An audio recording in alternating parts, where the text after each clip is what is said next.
Hello, everybody, and welcome to a Tool Time edition of Jack Rigo Productions. Tim Allen let me go into his basement, and he gave me those tools so I can build something for you. Yeah, sure he did. I'm the most least handy person in the whole world.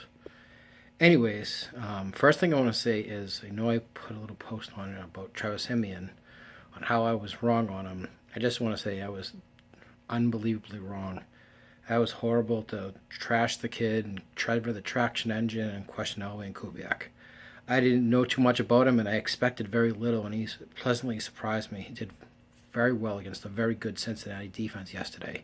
4 touchdowns and over 300 yards. And Denver's defense did what they had to do, as they've been doing most of the season. I'm very pleased with the 3-0 record. I think they're one of the teams to beat now in the AFC, along with the Patriots. And even though Pittsburgh was atrocious yesterday with that 34-3 loss at Philadelphia, they're one of the teams to beat as well. All right, now on to tonight's extravaganza. The New Orleans Saints are playing at home, favored by 1.5 over the Atlanta Falcons. This game always reminds me of, it's like two of the same teams playing each other.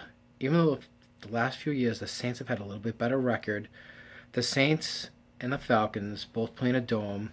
You see the highlights. It seems like one team's playing at this other team's place, home field, really. They're very, very similar. Those are people's footsteps going upstairs, if you just wanted to know, okay? That was those little round steps. Anyways, back to the game. These games are usually close. The Saints and the Falcons, even though recent years the Falcons haven't been as good, they hang in there. Saints are led by Drew Brees, who's going to be a Hall of Famer someday. I was checking with Matthew a little earlier. They has 433 lifetime touchdown passes, which is amazing.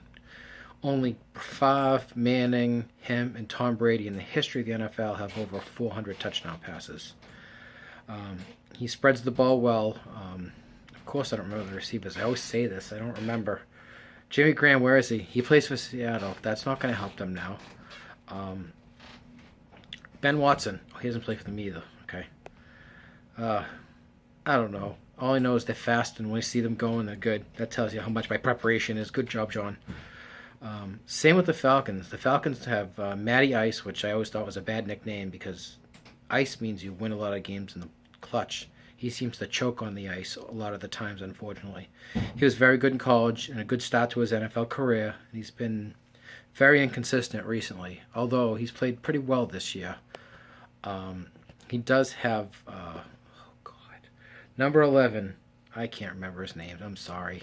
I'm terrible at remembering these guys. I can remember the Super Bowl from Super Bowl 5, 16-13. The Colts beat Dallas, but I can't remember guys on the Falcons. Julio Jones. There we go. Okay. A couple good running backs. I know one of them's name is Freeman, and I think the other guy's name is Coleman. They've done a good job over the last 2 seasons. The Falcons have been so inconsistent, but the Saints were poor last year. And both teams have been erratic so far this year. The 1-1 for the Falcons and the Saints. Oh, God. Another mess up. John, what are you doing? Why don't you read the online before you do this, you knucklehead? I know that the Saints lost to the... Oh, they were 0-2 because they lost to the Giants. We kind of blew it at the end. And they lost to the Raiders where they gave up like 700 yards of offense.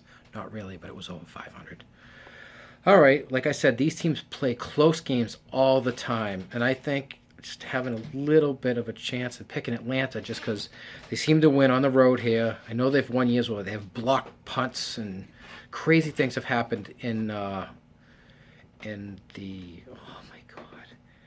Orleans, the Superdome. I hate dome stadiums, that's why I forgot. So anyways, I'll give you somewhat of an opinion, somewhat of a joke, somewhat of comedy, somewhat of me looking stupid. I hope you enjoyed this, another edition of Jack Rigo by the Tool Time Productions. Have a great evening, and don't stop laughing at this because it's really awful.